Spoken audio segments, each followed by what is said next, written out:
Hello ma'am, sir, good day. Bali, turo ko po sa inyo sa EcoPost natin yung paano po mag-inventory, mag-add ng items, no? So, yun po, login tayo kay admin. So, yung password natin, 123123. Kung nang bago nyo naman na po, is ilagay na lang po natin yung password nyo. Void ko lang po to. So, bali po, punta tayo sa more, then inventory. Then mapapansin nyo may mga na-encode na tayong items. Then bago tayo mag-inventory, supplier, so gagawa tayo ng supplier account. For example, nagawa po akong supplier dito. So ito naman ay optional. Kaya po tayo gumagawa ng mga supplier para mabilis po natin ma-monitor kung kanino po tayo kumukuha ng mga items. Ano po? For example, sa EcoPost tayo kumukuha. Sample lang po ito. So may supplier name, ilalagay nyo po dyan, address, contact number, contact person, then contact persons. Then after nyo mapilapan yan, kahit ilang supplier pwede ilagay, then mag-purchase na po tayo. For example, may mga dadating po ngayon na stocks. Ito naman po sa taas is yung mga categories. Ano po? For example ay sa drinks, yan, sa Nature Spring, click lang po natin, ito, napapansin natin is negative. Ano po? So ngayon, magpo-purchase na po tayo ng, for example ay 1,000 pieces. Then hanapin po natin dito sa may right side yung supplier, si EcoPost. Then dito po, pangalan ng supplier natin, EcoPost.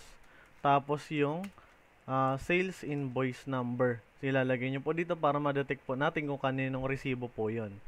Then remarks po tayo, PO o purchase order, then total amount nandito po, then save purchase. Pag na-save purchase na po yan, back tayo sa inventory, mapapansin po natin Nature Spring. Ayan po, nagkaroon po tayo ng, ito may stock po dito, no? Ayan. So ngayon, pag napansin natin negative, pwede na natin ito ma-edit. Punta tayo sa edit and inventory editor. Nature Spring, click natin. Kung negative siya, so gawin na lang natin panibagong 1,000. Ano po? Then dito, generate na lang po natin dito. Then remarks, so edit stock na nag-edit na lang po tayo. Then edit stock. So mapapansin po natin yung Nature Spring po natin 1,000 na po. Yan yung na-purchase po natin. Sa operation record, mapapansin natin nag-purchase tayo ng 1,000. Ito po. Pag kinilik nyo po to, lalabas po yan dito. Then nag-edit tayo ng 1,000. Ginawa ko po yun dahil nakita natin or napansin natin na may negative. Ano po? Kasi pag maglalagay po tayo dyan ng purchase, madadagdagan lang po yan. Kailangan po natin i-edit muna siya bago po tayo mag-purchase para zero po siya. Sampulan ko po kayo. For example, negative to, yung Marlboro. Gawin na po natin, edit natin siya na gawin natin zero. Then generate, then save. Pag naano na po yun, save, so automatic zero na po siya, saka tayo magpo-purchase. For example, sa Marlboro Lights, may dadating ngayon, may magbababa po ng 1,000 pieces.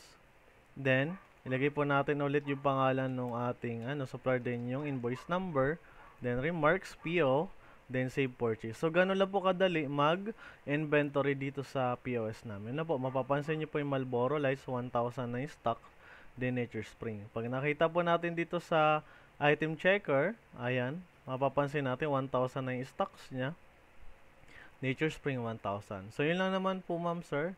Then thank you po.